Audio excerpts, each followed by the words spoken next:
आहेत आणि ह्या 9व्या व्हिडिओमध्ये आम्ही आज प्रॅक्टिस प्रॉब्लेम बघणार आहोत SQLचे. नुसते प्रॅक्टिस प्रॉब्लेम बघणार नाही तर काय करणार ते सॉल्व सुद्धा करणार आहोत. तर इथे जर यूट्यूबवर तुम्ही गेलात, यूट्यूबवरती जाऊन माझं नाव सर्च केलं तर हे चॅनल मिळणार. मग या चॅनलवरती क्लिक केलात किंवा ह्याच्यातली कुठलीही जरी व्हिडिओ ओपन केली तर इथे खाली चॅनलचं नाव दिसणार. इथे खाली चॅनलचं नाव दिसणार. त्या चॅनलवरती गेल्यानंतर प्लेलिस्टमध्ये जायचं आणि प्लेलिस्टमध्ये तुम्हाला ही MySQLची प्लेलिस्ट मिळेल. इथे जो सिक्वेन्स दिला आहे त्याच सिक्वेन्सने बघायचं. कळलं? इंटरव्ह्यूला जाताना तुम्हाला SQLचं रिव्हिजन वगैरे करायचं असेल तर ही मदत करेल. त्याचप्रमाणे इथे पायथॉन प्रोग्रामिंगची सुद्धा सिरीज आहे, बेसिक पायथॉनची. इथे बेसिक जावाची आहे. बेसिक जावा म्हणजे कोर जावा. आणि इथे ॲडव्हान्स जावा, ह्याच्यामध्ये स्प्रिंग बूट आहे. मग ही जी सिरीज आहे ती SQLची आहे. मग या सिरीजमध्ये गेलात व्ह्यू फुल प्लेलिस्ट. मग इथे हे सिक्वेन्शियली व्हिडिओ दिलेले आहेत. मग याच्यात 8व्या व्हिडिओमध्ये आपण प्रॅक्टिस क्वेश्चन्स बघितले होते. आजसुद्धा प्रॅक्टिस क्वेश्चन्स आपण सॉल्व करणार. हे वेगळे होते आणि आजचे असणार ते वेगळे असणार. तर ह्याच्यापूर्वीचे आपण जे काही प्रॉब्लेम्स सॉल्व केले, क्वेरीज एक्झिक्यूट केल्या, त्या MySQL डेटाबेसवरती आपण केल्या होत्या. मग आज आपण काय करूया, हे ओरॅकलवरती करून बघूया. मग ओरॅकल डेटाबेस तुमच्याकडे इन्स्टॉल्ड नसेल तरी पण तुम्ही तो ऑनलाईन वापरू शकता. क्लाउड बेस्ड सर्व्हिस आहे ओरॅकल लाईव्ह म्हणून. त्याच्यामध्ये जायचं ओरॅकल लाईव्हमध्ये आणि इथून साइन इन करायचं.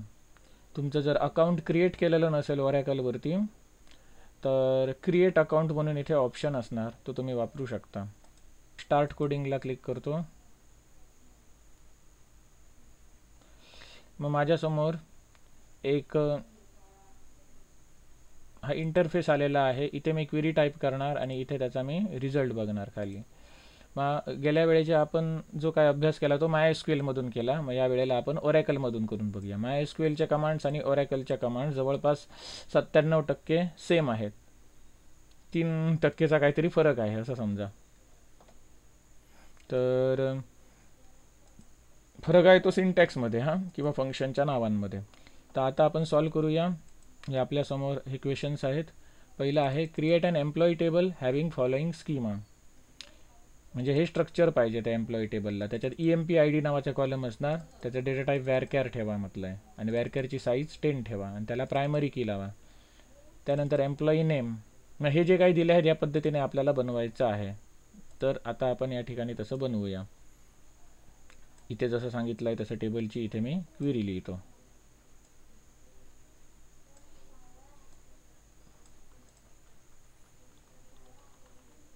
Create table. टेबल नेम काय सांगितलं आहे, एम्प्लॉई. आणि इथे पहिला कॉलम EMP-ID. डेटा टाईप काय पाहिजे, वॅरकॅर. साईज किती पाहिजे, 10. बरोबर, साईज 10 पाहिजे. आणि पुढे कन्स्ट्रेंट काय लावा म्हटलं आहे, प्रायमरी की. झालं. त्याच्यानंतर दुसरा column EMP name, varchar data type size 20. तो कसा पाहिजे, नॉट नल. नॉट नल म्हणजे काय सांगितलं, EMP नेममध्ये कंपल्सरी तुम्हाला व्हॅल्यू ॲड केलीच पाहिजे. जर तुम्ही EMP नेम या कॉलमला व्हॅल्यू पास केली नाही तर तो ॲक्सेप्ट करणार नाही. त्याच्यानंतर EMP ब्रांच नावाचं टेबल आहे. त्याचा डेटा टाईप वॅरकॅर आहे. EMP ब्रांच, त्याचा डेटा टाईप वॅरकॅर. साईज किती, 30. हे सुद्धा काय, नॉट नल. त्याच्यानंतर EMP सॅलरी, ह्याचा डेटा टाईप नंबर. नंबर तुम्ही इथे डबल वापरू शकता, फ्लोट वापरू शकता. आता त्याने नंबर घ्यायला सांगितलं म्हणून आपण इथे नंबर घेऊया. साईज त्याची 8. आणि याला चेक कन्स्ट्रेंट लावायला सांगलं आहे. म्हणजे काय, एम्प्लॉई सॅलरी मोर दॅन 20,000, 20,000. 20,000 पेक्षा मोर सॅलरी असेल तर त्याने ॲक्सेप्ट केली पाहिजे. जर 20,000 पेक्षा जास्त सॅलरी नसेल तर त्याने ॲक्सेप्ट करू नये. असं आपल्याला करायचं आहे. चेक कन्स्ट्रेंट लावायचा आहे. मग इथे काय करणार, चेक ह्याच्या पुढे कंडिशन देणार. EMP सॅलरी कॉलमची व्हॅल्यू ग्रेटर दॅन 20,000, 20,000. झालं. त्याच्यानंतर पुढचा कॉलम, कॉमा, पुढचा कॉलम EMP डिपार्टमेंट. varchar 20 घ्यायला सांगितली साईज हे, आणि डिफॉल्ट आहे बघा इथे, डिफॉल्ट मार्केटिंग डिपार्टमेंटचं नाव. मग डिफॉल्ट इथे मार्केटिंग शब्द टाकला, स्ट्रिंग आहे म्हणून सिंगल कोटमध्ये दिला किंवा डबल कोटही वापरू शकता. म्हणजे काय, जर एम्प्लॉई डिपार्टमेंटची व्हॅल्यू पास केली गेली नाही तर by default marketing he value त्या ठिकाणी ॲड होणार. त्याच्यासाठी हा डिफॉल्ट कन्स्ट्रेंट वापरतात. चेक कन्स्ट्रेंट काय करतो, ही कंडिशन जर ट्रू होत असेल तरच ते रेकॉर्ड इन्सर्ट करणार, नाही तर तो करणार नाही. त्यानंतर एम्प्लॉई डिपार्टमेंट झालं. त्यानंतर जेंडर varchar 20 नॉट नल, आणि शेवटचा column date of birth, data type त्याचा डेट. त्यानंतर नॉट नल म्हणजे काय, त्या ठिकाणी तुम्हाला कंपल्सरी व्हॅल्यू पास केलीच पाहिजे, नाहीतर एरर येणार. अशा प्रकारे क्रिएट टेबल एम्प्लॉईचा आपण हे सगळं हे लिहिलं आहे, क्वेरी लिहिली, आणि हे आता क्वेरी मी रन करतो. टेबल क्रिएट झालं. आता पुढे काय म्हटलं आहे, insert 10 meaningful records in employee table. 10 meaningful records आपल्याला त्यामध्ये ॲड करायचे आहेत, आणि ज्यांच्यावरती आपल्याला ह्या सगळ्या क्वेरीज रन करायच्या आहेत. कळलं ना? मग आता या क्वेरीज बघा काय काय आहे. एम्प्लॉई टेबलमधले सगळे एम्प्लॉई दाखवायचं आहे. ज्या एम्प्लॉईचं डिपार्टमेंटचं नाव फायनान्स आहे, फायनान्स डिपार्टमेंटचे आहेत ते दाखवायचे आहेत. ज्यांची ब्रांच कोल्हापूर आहे ते दाखवायचे आहेत, बरोबर ना? मग एखाद्या डिपार्टमेंटचं नाव मार्केटिंग असलं पाहिजे, याच्यावरून आपल्याला अंदाज येतो. मग फायनान्स आणि मार्केटिंग ही नावं असणारी आपल्याला तिथे डिपार्टमेंट टाकलीच पाहिजेत, बाकीची तुमच्या मनाची टाकली तरी चालतील. कुठेतरी एक कोल्हापूर ब्रांच असली पाहिजे, बाकीच्या ब्रांच तुमच्या मनाच्या टाकल्या तरी चालतील. इथे प्रोडक्शन नावाचं सुद्धा एक डिपार्टमेंट आहे बघा, ज्या क्वेश्चनला मॅच होणारा आपल्याला डेटा टाकला पाहिजे. कळलं ना? नाहीतर आपण कोल्हापूर ब्रांचचा डेटाच जर नाही टाकला तर याचा display address details of employee of Kolhapur branch असं म्हटलं तर येणार का? नाही, रिझल्ट आपल्याला मिळणार नाही. म्हणून ह्या गोष्टी ध्यानात ठेवून आपण काही रेकॉर्ड्स इथे ॲड करूया. टेबल क्रिएट झालेला आहे. आता रेकॉर्ड इन्सर्ट करायची क्वेरी करतो. आता इन्सर्ट करताना आपण या सिक्वेन्सने इन्सर्ट करूया.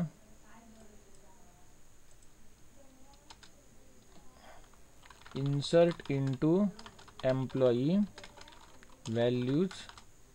आता इथे ऑटो इन्क्रीमेंट नाही आहे ना, मग एम्प्लॉईचा आय डी मला पास करावा लागेल.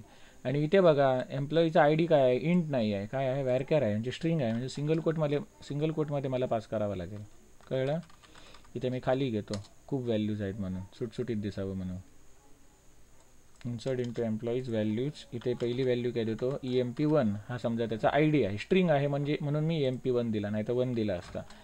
त्याच्यानंतर EMP नेम देऊया इथे नेहा. त्याच्यानंतर EMP branch EMP branch Kolhapur टाकूया चला. त्याच्यानंतर EMP सॅलरी 50,000. त्याच्यानंतर EMP डिपार्टमेंट एक फायनान्स डिपार्टमेंटचा हे फायनान्स डिपार्टमेंटचं रेकॉर्ड्स त्यामध्ये असलं पाहिजे खालच्या क्वेरी एक्झिक्यूट होण्यासाठी. त्यानंतर जेंडर varchar आहे ना, म्हणजे फिमेल. त्याच्यानंतर डेट ऑफ बर्थ.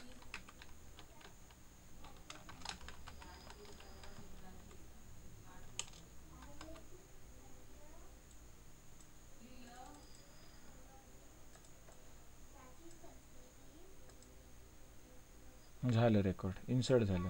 कळलं?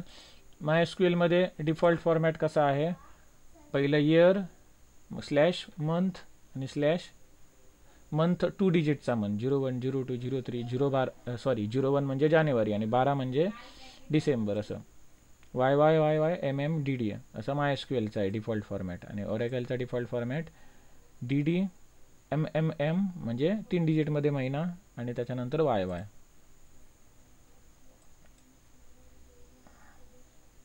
आता जरा आपण सिलेक्ट स्टार फ्रॉम करून बघूया. 04 म्हणजे 2004 त्याने ॲड केलं की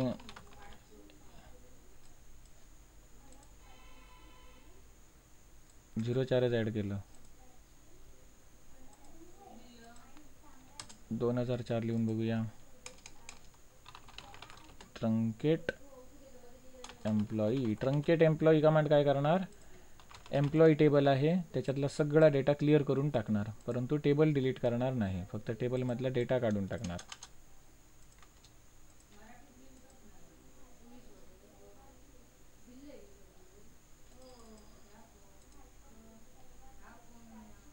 बरोबर. डिफॉल्ट फॉर्मॅट हा असा दिसतो. कळलं ना. 2004 टाकले तरी हे झालं. अशी आपल्याला किती 10 रेकॉर्ड्स ॲड करायची आहेत.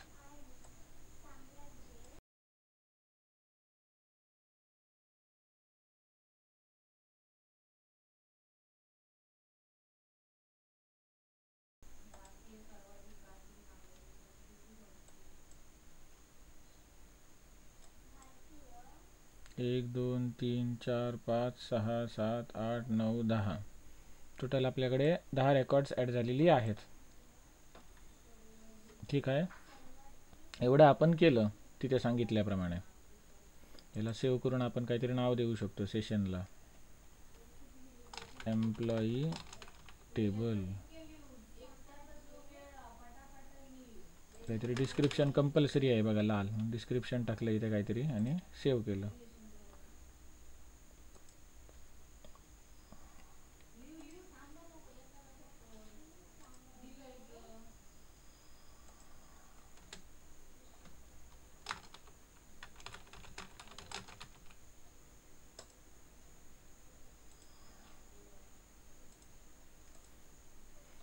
क्वेरी सगळ्या मी एका नोटपॅडमध्ये कॉपी पेस्ट करून ठेवतो. यांचा काहीतरी वेबसाईटचा प्रॉब्लेम झाला किंवा नंतर समजा मध्ये नेटचा प्रॉब्लेम झाला तर परत सगळं मला बनवायला नको म्हणून.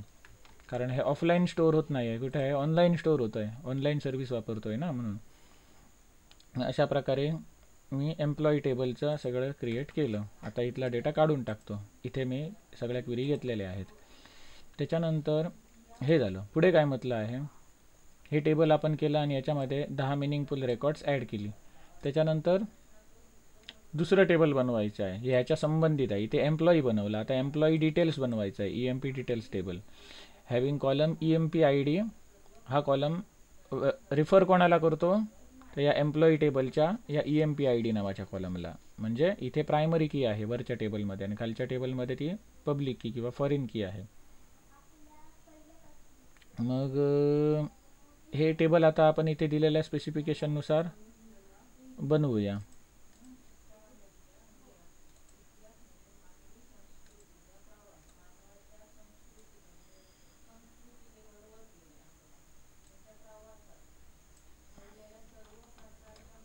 Create table EMP details. त्याच्यात पहिला कॉलमचं नाव काय आहे, EMP ID. डेटा टाईप काय, वॅरकॅर. साईज किती, 10.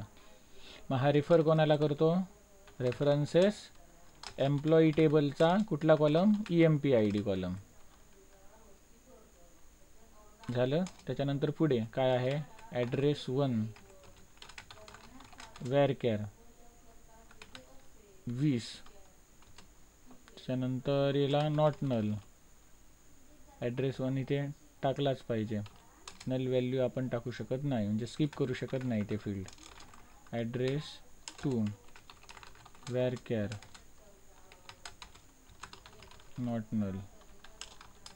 ॲड्रेस 1 ॲड्रेस 2 म्हणजे काय, एक असतो ॲड्रेस रिसाइडिंग ॲड्रेस, दुसरा असतो परमनंट ॲड्रेस. त्यासाठी असणार हे. अरे अजून आहे ॲड्रेस 3 सुद्धा आहे. ॲड्रेस 3ला त्याने नंबर डेटा टाईप द्यायला सांगितलं आहे 8चा. आता काय असणार मला माहिती नाही, कदाचित पिनकोड असेल असो. त्यानंतर phone number, phone underscore number. याला वॅरकॅर वापरायला सांगितलं आहे. साईज 10 असेल, नॉट नल. आणि शेवटचा column email ID. Varchar size 25 असेल, नॉट नल. अशा प्रकारे इथे EMP डिटेल्स टेबलचं सगळं स्ट्रक्चर बनवलं आणि हे मी आता रन करतो. टेबल क्रिएट झालं. आता पुढे काय म्हटलं आहे, insert 10 meaningful records in EMP details table. आता याच्यामध्ये सुद्धा 10 मिनिंगफुल रेकॉर्ड्स टाकायची आहेत. मग ह्याच्यात कुठे ॲड्रेस वगैरे विचारला आहे का?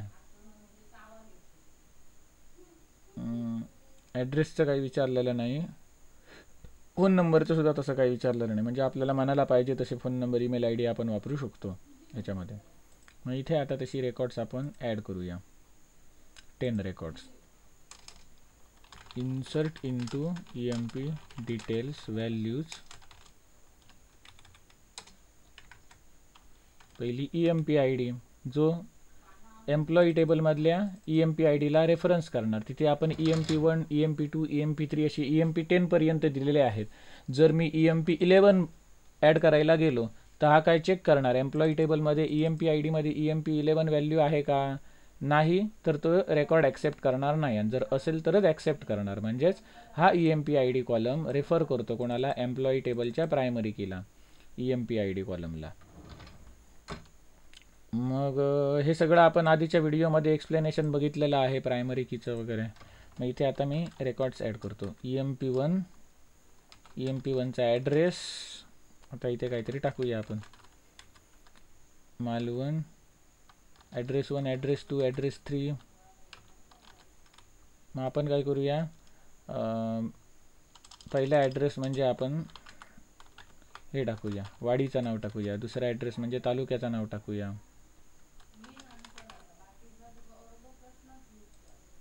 त्याच्यानंतर इथे गावाचं नाव समजा, इथे तालुक्याचं नाव समजा, आणि इथे आपण नंबर द्यायला सांगितला ना, इथे आपण पिनकोड टाकूया. 1 2 3 4 5 6 चालणार. मॅक्झिमम किती? 8 डिजिट मागू शकतात. तिसरा ॲड्रेस झाला. त्याच्यानंतर फोन नंबर, त्याच्यानंतर ईमेल ID त्याचा, जो कोण असेल त्याचा. आता जो पहिला एम्प्लॉई कोण होता याच्यामध्ये, नेहा होता EMP1. याचा ईमेल ID टाकूया, neha@gmail.com. हे झालं. हे रेकॉर्ड आता आपण इन्सर्ट करूया. 1 रो इन्सर्टेड. चेक करून बघूया. Select star from employee. Employee नाही, कुठलं, हे EMP डिटेल टेबल.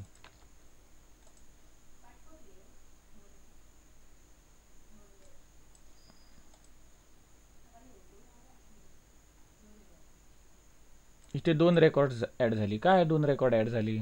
कारण मी पहिल्यांदा रन करताना याला सिलेक्ट करून रन करणार होतो, तर चुकून काय झालं, ह्याला सिलेक्ट न करता रन केलं. न करता रन केल्यामुळे हे सगळं स्क्रिप्ट त्याने पुन्हा रन करायचा प्रयत्न केला आणि ही टेबल ऑलरेडी एक्झिस्ट आहे असा एक एरर आलेला. आणि दुसरा म्हणजे काय, हे रेकॉर्ड एक्झिक्यूट झालं, त्याच्यामुळे इथे 2 एंट्री झाल्या. कळलं? मग ही जी खालची एंट्री आहे ती डिलीट करावी लागेल, किंवा आपण एक काम करूया, ट्रंकेट टेबल EMP डिटेल्स. आता मी काय करतो, या तीनही क्वेरी एकदम रन करतो. म्हणजे पहिले टेबल ट्रंकेट होणार, हा एक रो इन्सर्ट होणार, आणि इथे आपल्याला खाली हा डेटा दिसणार एक रोचा. कळलं? अशी मी 10 रेकॉर्ड्स ॲड करतो.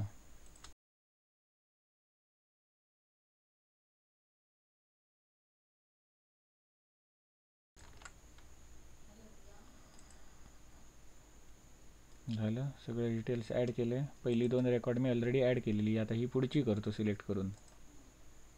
तर इथे खाली आलं, सगळे रो इन्सर्ट झालेले आहेत. एक एक एक एक त्याने सगळे रो इन्सर्ट केले. मग आता एम्प्लॉईचे डिटेल्स बघतो. सगळे डिटेल्स इथे आलेले आहेत. एम्प्लॉईचे डिटेल्स, 10 एम्प्लॉईंचे डिटेल्स. इथे सुद्धा हे एम्प्लॉई टेबल झालं आणि हे एम्प्लॉई डिटेल्स टेबल झालं. मग त्याने सांगितल्याप्रमाणे आपण तीही 2 टेबल्स बनवून घेतली.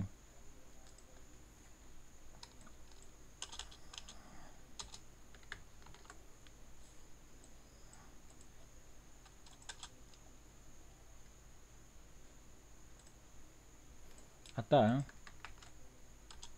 पुढचा part,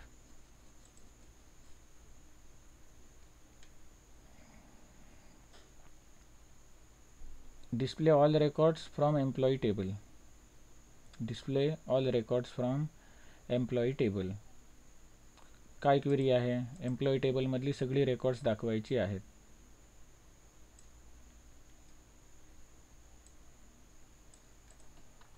select star from employee. आलं, सगळ्या एम्प्लॉईचा आपल्याजवळ डेटा आला. पुढची क्वेरी काय? ही झाली, ही आपण केली solve. Display all employees of finance department.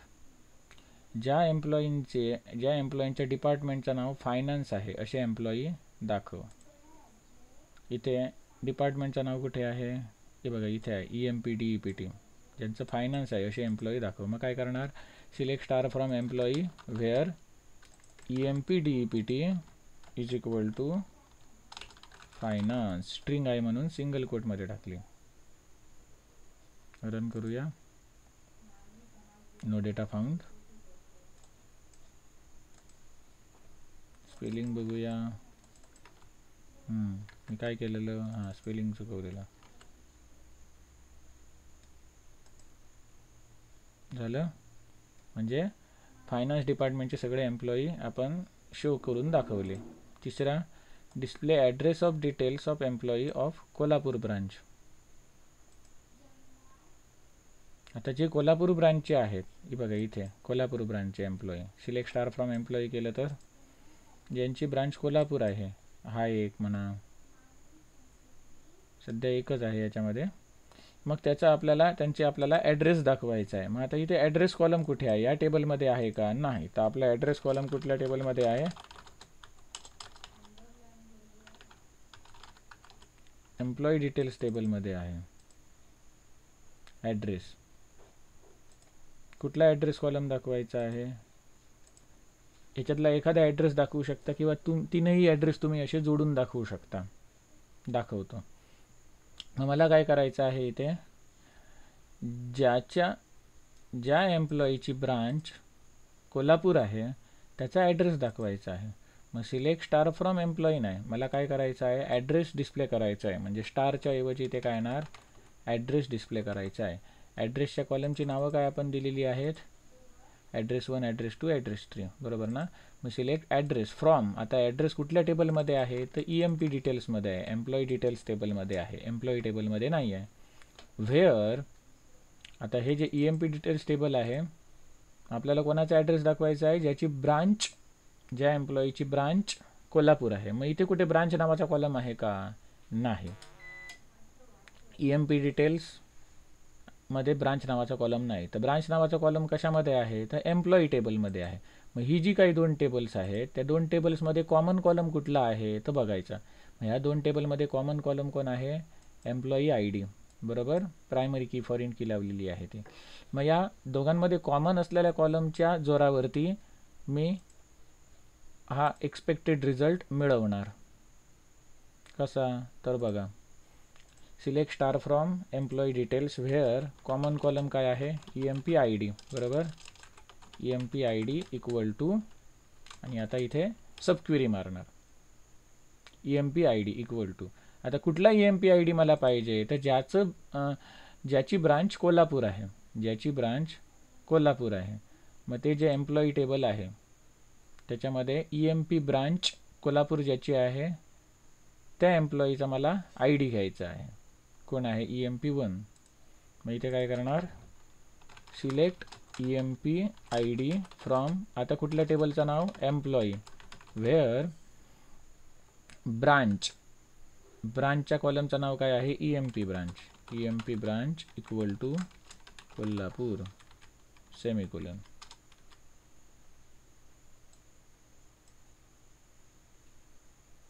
कुठे रे लिहिलं मी? Select address 1 from EMP details where EMP ID equal to, म्हणजे common column is equal to, आता दुसऱ्या टेबलमधून फेच केलं. हे EMP डिटेल्समधून आणि हे आता एम्प्लॉईमधून. Select EMP ID from employee where branch is equal to Kolhapur. मग ज्याची ब्रांच कोल्हापूर आहे अशा एम्प्लॉईचा आधी मी आय डी घेतला. आय डीच का घेतला? कारण आय डी या दोन्ही टेबलमध्ये कॉमन आहे. EMP डिटेल्समध्ये आहे, त्याचप्रमाणे एम्प्लॉई टेबलमध्ये सुद्धा आहे. म्हणून जो कॉमन कॉलम आहे त्याची आधी व्हॅल्यू घेतली. EMP ब्रांच ज्याची कोल्हापूर आहे त्याचा आधी आय डी घेतला आणि मग पहिल्या टेबलमध्ये काय केला, मला ॲड्रेस डिस्प्ले करायचा आहे ना, म्हणून select address from table name where EMP I D is equal to इकडून जो काही रिझल्ट येणार तो, या गोल ब्रॅकेटमधला जो काही रिझल्ट येणार तो. म्हणजे एवढी क्वेरी आहे, याचा रिझल्ट काय येणार, एवढी क्वेरी आहे त्याचा रिझल्ट काय येणार रन केला तर, ज्याची ब्रांच कोल्हापूर आहे त्याचा EMP आय डी पाठव. का आला EMP1. मग ॲक्च्युली इथे कसं होणार compilation, select address 1 from employee details where EMP I D is equal to EMP1. मग EMP1 म्हणजेच काय, एवढ्या मोठ्या क्वेरीचा रिझल्ट. मग ज्याचा आय डी EMP1 आहे त्याचा ॲड्रेस डिस्प्ले होणार EMP डिटेल्स टेबलमधून. मग आता अख्खी क्वेरी मी रन करतो. मग त्याचा ॲड्रेस काय, सुतारवाडी आला. मग आम्हाला काय करायचं आहे, ॲड्रेस 1, ॲड्रेस 2, ॲड्रेस 3 हे सुद्धा दाखवायचे आहेत. ॲड्रेस 2, ॲड्रेस 3, मग ते डिटेल्स दिसणार. कळलं ना? हे आता हे डिटेल्स आपल्याला दिसत आहेत. कुठला आपण सॉल्व केला, हा सॉल्व केला. त्याच्यानंतर display all employees whose salary is in range 20,000 ते 50,000. 20,000 ते 50,000 या दरम्यान ज्यांची सॅलरी आहे त्यांचे काय नाव दाखवायचं आहे, ॲड्रेस दाखवायचा आहे की काय दाखवायचं आहे, ऑल एम्प्लॉई सगळीच माहिती दाखवायची आहे ज्यांचा 20 ते 50,000च्या दरम्यान पगार आहे त्यांचं. आम्ही काय करणार, select star from employee where, आता त्या ह्याचं नाव काय, सॅलरी कॉलमचं नाव काय, EMP salary, EMP salary where EMP salary between 20,000 and 50,000. एखादा रेकॉर्ड ॲड केलेला आहे का, 20,000 प्रति सॅलरी असणारा आहे, नेहा आहे. म्हणजे 20,000 ते 50,000च्या दरम्यान ज्यांची सॅलरी आहे ती रेकॉर्ड्स आपल्याला डिस्प्ले होत आहेत. जर आपण समजा हे व्हॅल्यू चेंज केले, आपल्याकडे इथे जी आपण ॲड केलेली सॅलरीची रेंज आहे ती कुठून कुठपर्यंत आहे, 70,000, 80,000, 50,000, 60,000, त्यानंतर 1,90,000. मग आपण काय करूया, 60,000 ते 80,000च्या दरम्यानची मला जर पाहिजे असेल तर इथे 60 आणि इथे 80. मग इथे रन करतो. मग इथे ज्यांची सॅलरी 60,000 ते 80,000च्या दरम्यान आहे ती सगळी रेकॉर्ड्स इथे मला सापडलेली आहेत. कोणत्या क्वेरीने, तर या सिलेक्ट क्वेरीने. क्लॉज काय वापरला, बिटवीन, पहिली व्हॅल्यू अँड दुसरी व्हॅल्यू. मग या दोन व्हॅल्यूंच्या मधला जो काही रिझल्ट असणार तो तुम्हाला दिसणार. त्याच्यानंतर पुढचा question, display all employees whose salary is in range 25,000 ते 40,000. आता आपण आपल्या एक्झाम्पलमध्ये काय घेऊया, 60,000 ते 80,000 घेऊया ऑफ प्रोडक्शन डिपार्टमेंट. आता हे बघा, प्रोडक्शन, फायनान्स, मार्केटिंग, फायनान्स असं आहेत, फक्त प्रोडक्शन डिपार्टमेंटवाल्यांचीच दाखवायची आहे. तर मी इथे काय करणार, ह्याच्याच पुढे where EMP DPT equal to production, मी रन करतो. SQL query not properly ended. आता डायरेक्टली आपण इथे आता दोन कंडिशन देतो. इथे मी ऑलरेडी व्हेअर वापरला आहे बघा, मग इथे व्हेअर वापरू शकत नाही. मग ही एक कंडिशन झाली इथून इथपर्यंत. आणखी एखादी कंडिशन मला द्यायची असेल तर मी इथे अँड वापरणार.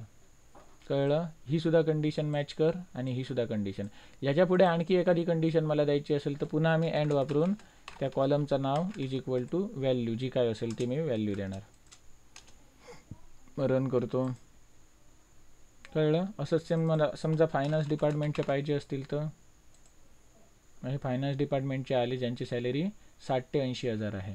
मग ही कंडिशन आहे जी तुम्ही नंतर दिला ती आधीसुद्धा देऊ शकता, रिझल्ट सेम येणार. म्हणजे where condition is equal to म्हणजे column is equal to value, ही पहिली एक कंडिशन दिली आणि इथे अँड टाकून ही दुसरी कंडिशन दिली. शेवटी रिझल्ट काय येणार, सेमच येणार. हे झालं. त्याच्यानंतर display all employees whose name begins with ए.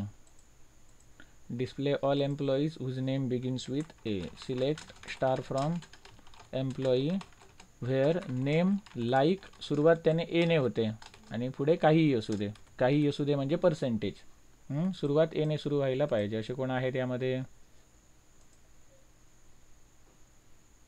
नेमच्या ठिकाणी आपण कॉलमचं नाव काय घेतलं आहे?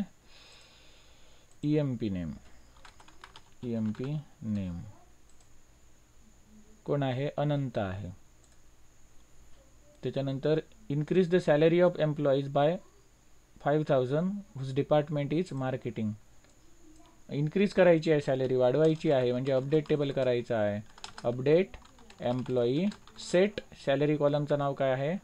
EMP salary is equal to, जर मी 5000 लिहिलं तर काय होणार? ज्यांची 90,000 सॅलरी आहे त्यांची सुद्धा 5000 होणार. मग आम्हाला काय करायचं आहे? ज्यांची 90,000 आहे त्यांची 95,000 करायची आहे, 5000 ने वाढवायची आहे. मग मी काय करणार? Where EMP salary is equal to EMP salary plus 5000, म्हणजे EMP सॅलरीची सध्याची व्हॅल्यू प्लस 5000 कर. कळलं ना? 5000 ने वाढवायची आहे. कोणाची वाढवायची आहे? हुज डिपार्टमेंट इज मार्केटिंग, ज्यांचं डिपार्टमेंट मार्केटिंग आहे.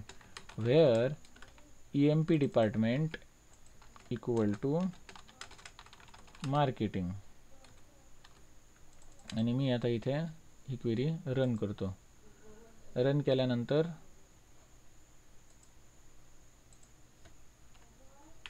सिलेक्ट क्वेरी मारून बघतो.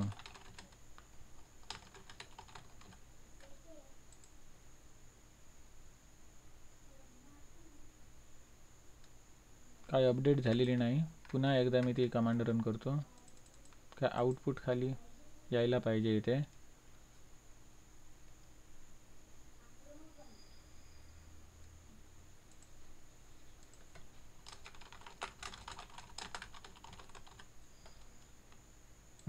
आता झाले अपडेट. आता बघा याच्यामध्ये ज्यांचं डिपार्टमेंट काय मार्केटिंग होतं त्यांची काय झाली? 90,000 होती, त्या ठिकाणी काय झाली? 95,000 झाली. 5-5ने त्यांची सॅलरी वाढली. कळलं? अजून जर 5ने वाढवायची असेल तर इथे आता बघा, ज्यांचं डिपार्टमेंट फायनान्स आहे त्यांची जर मला 5ने वाढवायची असेल, फायनान्स डिपार्टमेंटची म्हणजे नेहाची किती आहे? 50,000 आहे. ती किती होणार? 55,000. मग इथे मी रन करतो. 4 रोज अपडेट झाले फायनान्सवाल्यांचे. आणि याची किती झाली? किती आली? 55,000 झाली. आणि कोण होतं फायनान्सवालं? हे होतं. याची वाढली. 70,000 होती ती 75,000 झाली. याची 80,000 होती ती किती झाली? 85,000 झाली. त्याच्यानंतर पुढे display the total number of employees of finance department. Finance डिपार्टमेंटमध्ये एकूण किती एम्प्लॉईज आहेत ते मला पाहिजे. जेव्हा टोटल नंबर ऑफ असं जेव्हा येतं काउंट वापरायचं तेव्हा count function. Select count of star from table name where department is equal to finance. असे 4 एम्प्लॉई आहेत. Display the total number of male employees of marketing department. आधी आपल्याला मार्केटिंग डिपार्टमेंटमधले सगळे एम्प्लॉई आधी दाखवता आले पाहिजे. Select star from employee where department is equal to marketing. आले. मग ह्याच्यापैकी जे मेल एम्प्लॉई आहेत तेच दाखवायचे आहेत. आता हे तिघही बाय डिफॉल्ट मेलच आहेत. कळलं ना? मग ह्याच्यात समजा ह्या रिझल्टमध्ये काही मेल असतील, काही फिमेल्स असतील, तर आपण इथे काय करू शकतो? इथे दुसरी कंडिशन देऊ शकतो. And gender is equal to male. Marketing डिपार्टमेंटमधले मेलची लिस्ट खाली आली. जर फिमेलची लिस्ट पाहिजे असेल तर इथे gender is equal to female टाकणार. सध्या कोण नाही आहे तसं. त्याच्यानंतर पुढची query display the total number of male employees of marketing department. हे झाले ना? त्याच्यानंतर display the total monthly salary expenditure of finance department of employee. म्हणजे फायनान्स डिपार्टमेंटची ही सगळ्यांची जी काही सॅलरी दिलेली आहे ती मंथली सॅलरी आहे. मग फायनान्स डिपार्टमेंटचा मंथली एक्सपेंडिचर किती आहे, म्हणजे एका महिन्यामध्ये फायनान्स डिपार्टमेंटमध्ये टोटल सगळ्यांची सॅलरी किती डिस्ट्रीब्यूट करावी लागते, टोटल म्हणजे सम पाहिजे मला. मग मी काय करणार, सिलेक्ट सम ब्रॅकेटमध्ये कॉलमचं नाव काय, salary, EMP salary, EMP salary from employee. हे जर केलं तर सगळ्या एम्प्लॉईंची सॅलरीची आपल्याला सम मिळणार. एवढी झाली. पण मला काय पाहिजे, फक्त कुठल्या डिपार्टमेंटची, तर फायनान्स डिपार्टमेंटची सॅलरीची sum. Where EMP DEPT equal to finance. किती आली ही, 3 लाख. मग अशा प्रकारे हे प्रॉब्लेम सोडवलेले आहेत. त्याचप्रमाणे हे दुसरं सुद्धा एक टेबल आहे बघा. यांच्या क्वेरी काय येणार, या तुम्ही होमवर्क म्हणून करून बघणार की आता दाखवू मी. कुठे रे गेले,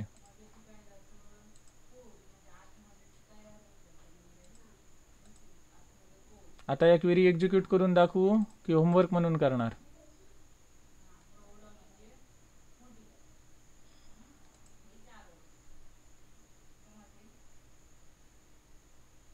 सबीना, पूजा,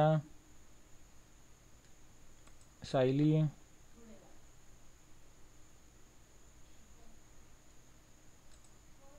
सांगा पटकन. गोपाळकृष्ण,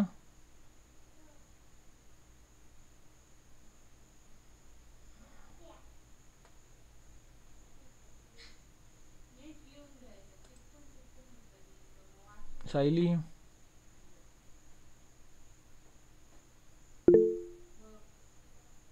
होमवर्क म्हणून करणार. हां ठीक आहे. काय अडलं तर विचारा. या हे जे डॉक्युमेंट आहे याचा स्क्रीनशॉट घेऊन ठेवा.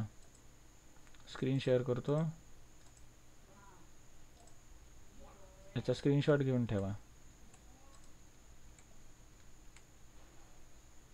थांबा जरा, आता घ्या screenshot. Display all the records from student table. काय येणार, select star from student. Display male student details. याच्यात जेंडर नावाचा कॉलम आहे. मग काय येणार, select star from table name where gender is equal to male. Display all details of student with roll number 5. काय येणार, select star from table name where roll number is equal to 5. Display all student details whose roll number in range 5 to 10. काय येणार, select star from table where roll number between 5 and 10. त्याच्यानंतर display all student name and roll number whose name starts with S. इथे query काय येणार, select name comma roll number from student where name like single कोटमध्ये S%, म्हणजे एसने सुरू होतं, percentage पुढे काही असू देत. त्याच्यानंतर display the total fees paid by each student. प्रत्येक स्टुडंटने टोटल फी किती भरली आहे ती मला डिस्प्ले करायची आहे. मग इथे आपल्याला कसं डिस्प्ले करायचं आहे रिझल्ट, त्या स्टुडंटचं नाव आणि त्याने भरलेली टोटल फी म्हणजे सम ब्रॅकेटमध्ये फी पेड. इथे पी आहे, हां fee paid from table name आहे. इथे आपल्याला ग्रुप बाय क्लॉज वापरावा लागेल. वापरावा लागेल. त्याच्यानंतर total fee paid by role number 5. हे सोपं आहे, इथे ग्रुप बाय क्लॉज वापरायची गरज नाही. इथे काय येणार, select star from total fee पाहिजे ना, सिलेक्ट सम ब्रॅकेटमध्ये फी पेड. सिलेक्ट सम ब्रॅकेटमध्ये fee paid from student details where roll number is equal to 5. Display the total number of male students. Select count of star from table name where gender is equal to male. Update the address of roll number 3 to Kudal. कसा येणार, update table name काय आहे, student आहे. Update student set address is equal to single कोटमध्ये Kudal where roll number is equal to 3. आणि शेवटी display the total number of students, select count of star from student. अशा प्रकारे आहे. त्याच्यातलं फक्त हे एक चॅलेंजिंग आहे. कुठलं, display all the student name and roll number. कुठे गेलं, ग्रुप बाय लागणार ते. हां, हे display total fees paid by each student, हे जरा चॅलेंजिंग आहे. मग याची क्वेरी कशी येणार,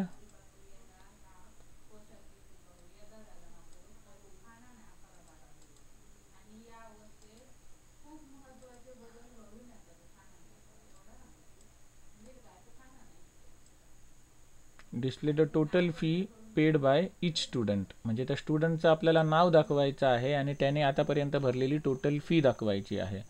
मग इथे select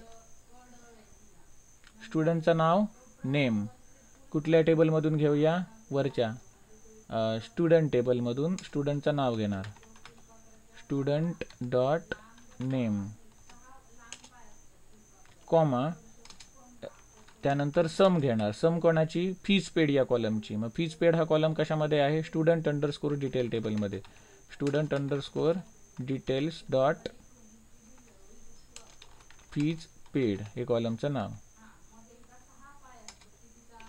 from table name, table name काय आहे, एका टेबलचं नाव स्टुडंट आहे. इनर जॉईन दुसऱ्या टेबलचं नाव student details, from student inner join student details on, condition काय, दोघांमधला common column student details, student underscore details. हे टेबल आणि हे टेबल सेम आहे. हां, याच्यात कॅपिटल स्मॉल झालं तरी चालतं SQL मध्ये.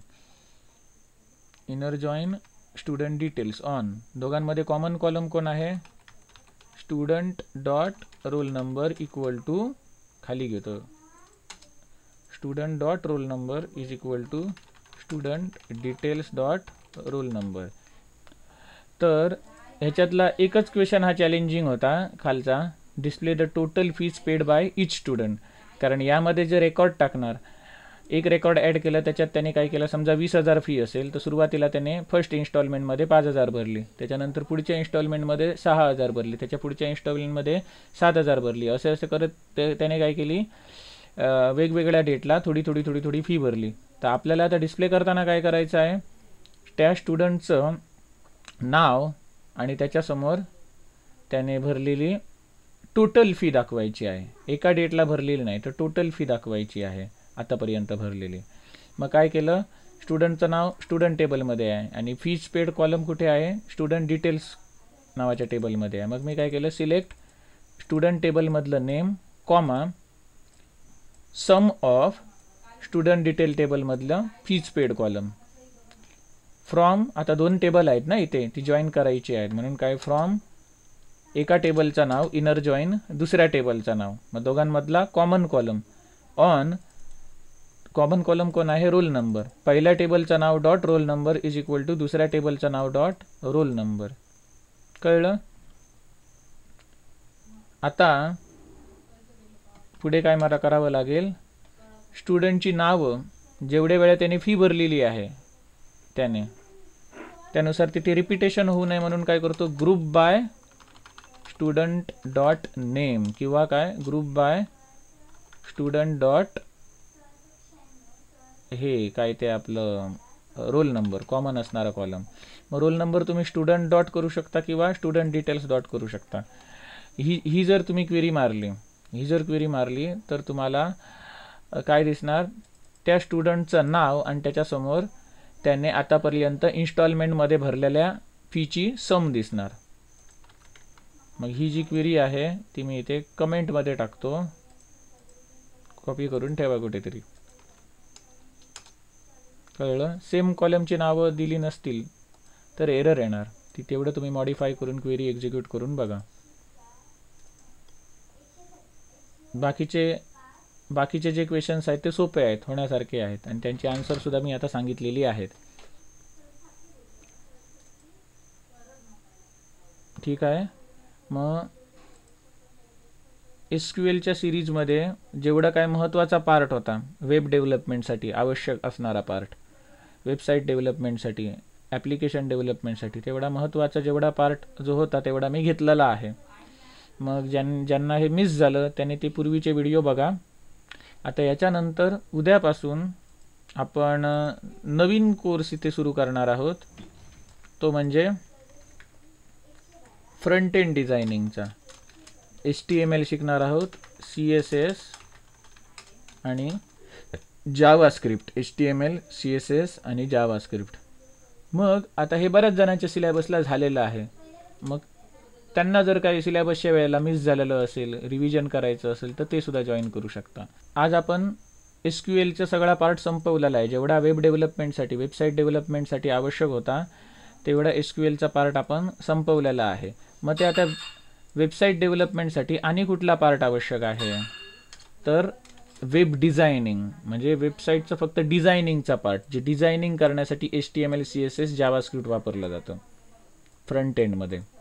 कळलं? मग जावास्क्रिप्टचं आपण jQuery नावाचं फ्रेमवर्क बघणार आहोत. कळलं? आणि HTML, CSS, जावास्क्रिप्ट याच्यामध्ये CSSचं कुठलं फ्रेमवर्क सध्या वापरलं जातं? बूटस्ट्रॅप नावाचं फ्रेमवर्क वापरलं जातं. जावास्क्रिप्टमध्ये सध्या आणखी गाजलेली फ्रेमवर्क आहे ती React.js, AngularJS. मग तुम्हाला हे जर JS येत असेल, बेसिक जावास्क्रिप्ट आणि jQuery तुमची क्लिअर असतील, तर तुम्ही AngularJS, React.js तुम्ही आरामात शिकू शकता. कळलं?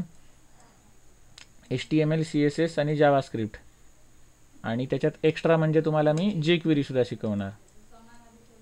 मग याला कदाचित 2 आठवडे जातील हे सगळं कव्हर करायला, जर रेग्युलर अटेंड केलात तर. कळलं? मग याला आपण उद्यापासून सुरुवात करू वेब डिझायनिंगला. 8 किंवा 9 हाच टायमिंग असेल. अगदीच जर काय दुसरी कामं आली किंवा आणि काय असेल तर 10 असेल. ज्या दिवशी होणार नाही त्या दिवशी सांगणार. आणि हे जे काही सगळे व्हिडिओज आहेत ते त्या लिंकवरती माझ्या चॅनलवरती जाणार, तिथे तुम्ही बघू शकता. कळलं? कोणाला काही डाऊट आहे?